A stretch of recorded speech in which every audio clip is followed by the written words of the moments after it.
ಬಲದಲ್ಲಿ ಶಿರಾ ತಾಲೂಕಿಗೆ ಹೊಸದಾಗಿ 5 ಬಸ್ಸುಗಳನ್ನ ಸರ್ಕಾರ ವತಿಯಿಂದ ಇದ್ದಾರೆ. ತುಂಬಾ ಇಲ್ಲಿಂದ ನೇರವಾಗಿ ತುಮಕೂರು ಮತ್ತೆ ಬೆಂಗಳೂರಿಗೆ ಪ್ರಯಾಣ ಮಾಡುವಂತ ಪ್ರಯಾಣಿಕರಿಗೆ ಹೊಸ ಬಸ್ಗಳ ವ್ಯವಸ್ಥೆ. ಇಷ್ಟ ಬಸ್ನ ಗ್ರಾಮಾಂತರ ಭಾಗ ಕೊಡೋದಾಗತ್ತೆ. ಇಲ್ಲಿ ನಮ್ಮ KSRTC DC ಅವರು ಹಾಗೆ ಡಿಪೋ ಮ್ಯಾನೇಜರ್ ಕೂಡ ಇಲ್ಲಿ ಇದ್ದಾರೆ.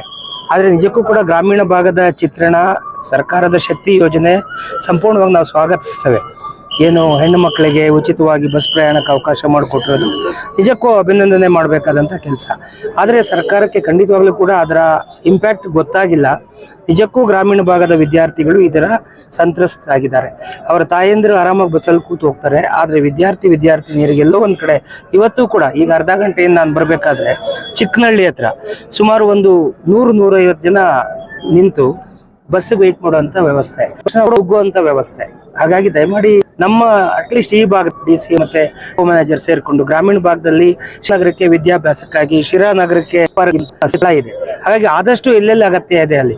ಈಗ ವಿಶೇಷವಾಗಿ ನಮ್ಮೂರು ಹೊಸಳ್ಳಿ, ನನ್ನನ್ನು ಏನಪ್ಪ MLC ಆಗಿದೆ ನಿನಗೆ ಒಂದು ಬಸ್ ಬಿಡ್ಸಕ್ಕಾಗ್ಲಿಲ್ಲ ಅಂತ ಹೇಳ್ತಾರೆ. ನಾನು ಹಿಂದೆ ಇದ್ದ ಡಿಪೋ ಮ್ಯಾನೇಜರ್ಗೆ ಒಂದು 10 ಸಾರಿ ಹೇಳಿದ್ರೆ, ಆದ್ರೆ ಈ ಹೊಸಳ್ಳಿಗೆ ನಮ್ಮೂರು ಅಂತಲ್ಲ, ಅಲ್ಲಿ ಅವಶ್ಯಕತೆ ಇದೆ.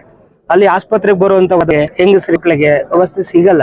ಆ ಕಾರಣಕ್ಕಾಗಿ ಈ ರೀತಿ ಗ್ರಾಮೀಣ ಭಾಗದಲ್ಲಿ ಇರುವಂತ ಎಲ್ಲೆಲ್ಲಿ ಅವ್ಯವಸ್ಥೆ ಇದೆ ಅದನ್ನ ನೋಡಿ ಕೂಡಲೇ ಸರಿ ಮಾಡುವಂಥದ್ದಾಗ್ಲಿ ಅಂತೇಳಿ ನಾನು ಈ ಸಂದರ್ಭದಲ್ಲಿ ಇದು ನಿಜಕ್ಕೂ ಕೂಡ ಸ್ವಾಗತ ಮಾಡುವಂತ ಕೆಲಸ, ಅಭಿನಂದನೆ ಕೆಲಸ ಅಂತ ಹೇಳ್ತೇನೆ. Thank you.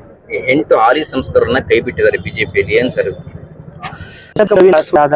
ಬೇರೆ ಬೇರೆ ಅವರ ಲೆಕ್ಕಾಚಾರ ಇರುತ್ತೆ. ಪ್ರತಾಪ್ ಸಿಂಹ ಕೂಡ 2 ಬಾರಿ ಬಸ್ ನಿಲುಗಡೆ ರೈಟ್ ಆಗಿ ಹೊರಟೋಯ್ತು ಕೇಳಿದ್ಮೇಲೆ.